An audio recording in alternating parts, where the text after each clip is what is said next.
Hola, ¿cómo están? Buenos días. Vamos a continuar explicando la misa. Los cuatro ritos que hasta ahora hemos explicado son los ritos de introducción. Y viene ahora la parte más importante, la primera parte importante de la misa. Los ritos de introducción son la entrada del sacerdote y los ministros, el acto penitencial, el gloria y cuarto lugar, la oración colecta, que es la primera oración que hace el sacerdote. Después de esto todos nos sentamos porque vamos a escuchar la palabra de Dios como discípulos, como aprendices, nos vamos a sentar, como en la escuela nos vamos a sentar para aprender lo que Dios nos quiera decir. Entonces nos sentamos y viene la primera grande liturgia, que es la liturgia de la palabra. Quiero recordar que la misa está compuesta esencialmente de dos grandes liturgias, de dos grandes ritos, que son la liturgia de la palabra, la primera liturgia, que sucede que tiene lugar en el ambón, es decir, una especie de mesa donde se encuentra la palabra de Dios y todos están alrededor de ese lugar leyendo la Sagrada Escritura, comentando la Sagrada Escritura. Y terminada esa liturgia de la palabra, después de que terminamos de estar en esa mesa, pasamos a la mesa de la Eucaristía, que es el altar. Y todo sucede, todo lo que continúa sucede en la otra mesa, en la mesa del altar. Por otra parte, dice el libro del Kempis, dice, no, la misa tiene dos mesas, comemos dos veces. Primero comemos un alimento espiritual, que es, nos alimentamos de la palabra de Dios, y después nos alimentamos del cuerpo de Cristo. ¿Qué es lo que se lee en las lecturas? Vamos a ver.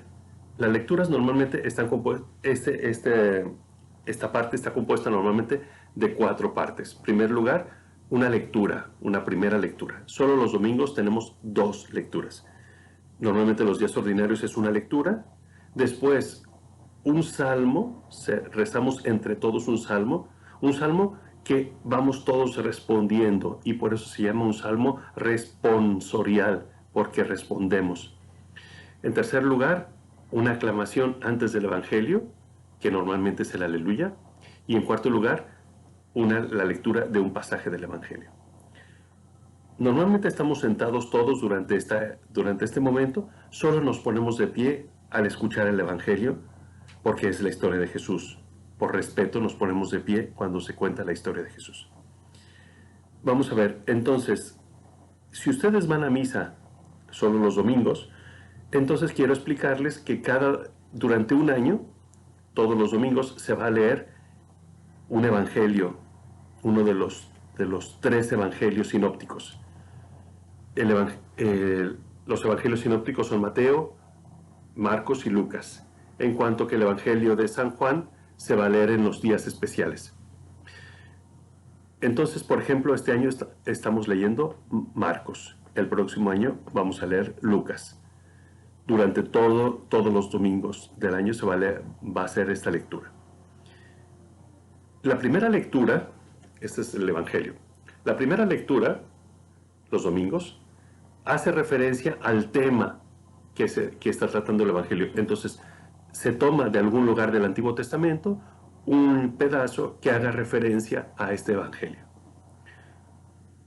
El Salmo comenta esa primera lectura. Mientras que la segunda lectura que se hace los domingos es tomar, por ejemplo, una carta, es toda del Nuevo Testamento, es tomar, por ejemplo, una carta de San Pablo y leerla toda. Y terminada esa carta se lee otra, San Pedro o San Juan o San Pablo, y así se va avanzando en el año. Mientras que, por ejemplo, si uno fuera a misa todos los días, allí es otra cosa. Allí, como hay muchas lecturas que hacer, hay mucho que leer, entonces primero se va a leer durante el año todo el Evangelio de Marcos, luego se va a leer todo el Evangelio de Mateo, luego se va a leer todo el Evangelio de Lucas, y así se acaba el año.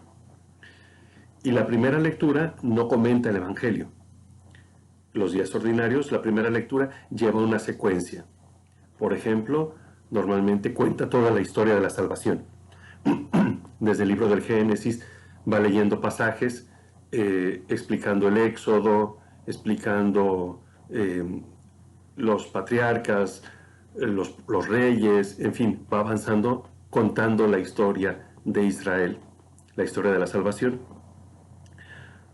O a veces termina eso y va a leer un par de cartas de San Pablo o de San Pedro, en fin, alguna lectura del Nuevo Testamento, o para y luego lee durante un tiempo una historia del libro del Sirásida, en fin, otro libro del Antiguo Testamento.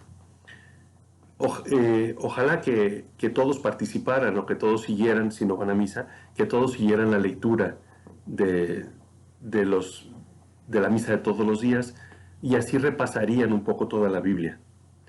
Por último, querría decir que esta lectura es comentada por el sacerdote en la homilía, que debe explicar el sentido de estas lecturas.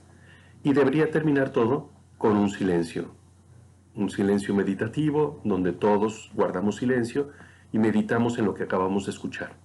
Como dije, a veces el sacerdote no deja este silencio porque los fieles no saben qué hacer, pero mejor sería explicarles a los fieles y enseñarles a hacer esta meditación.